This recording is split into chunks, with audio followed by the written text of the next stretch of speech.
नौजवान ताजिर मीर रजा की मौत के बाद कब्र कुशाई भी मुअम्मा बन गई है। मेडिकल बोर्ड से मुतालिक 24 घंटों में तीसरा हुक्मनामा जारी कर दिया गया है। अहले खाना के बोर्ड पर एतराज़ के बाद DG health office Sindh Hyderabad का नया हुक्मनामा बोर्ड के कन्वीनर को किसी भी बोर्ड में शामिल करने का इख्तियार मिल गया।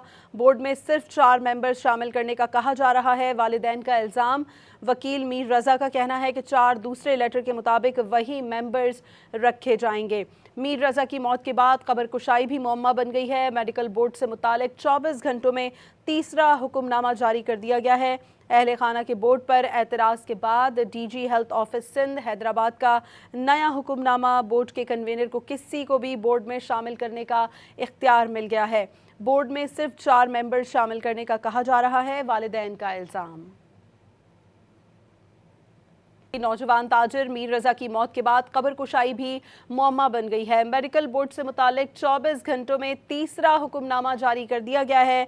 अहले खाना के बोर्ड पर एतराज़ के बाद DG health office Sindh Hyderabad का नया हुक्मनामा बोर्ड के कन्वीनर को किसी भी बोर्ड में शामिल करने का इख्तियार मिल गया।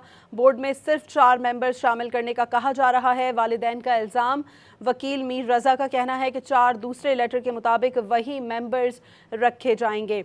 मीर रजा की मौत के बाद कब्र कुशाई भी मुअम्मा बन गई है। मेडिकल बोर्ड से मुतालिक 24 घंटों में तीसरा हुक्मनामा जारी कर दिया गया है। अहले खाना के बोर्ड पर एतराज़ के बाद DG health office Sindh Hyderabad का नया हुक्मनामा बोर्ड के कन्वीनर को किसी को भी बोर्ड में शामिल करने का इख्तियार मिल गया है।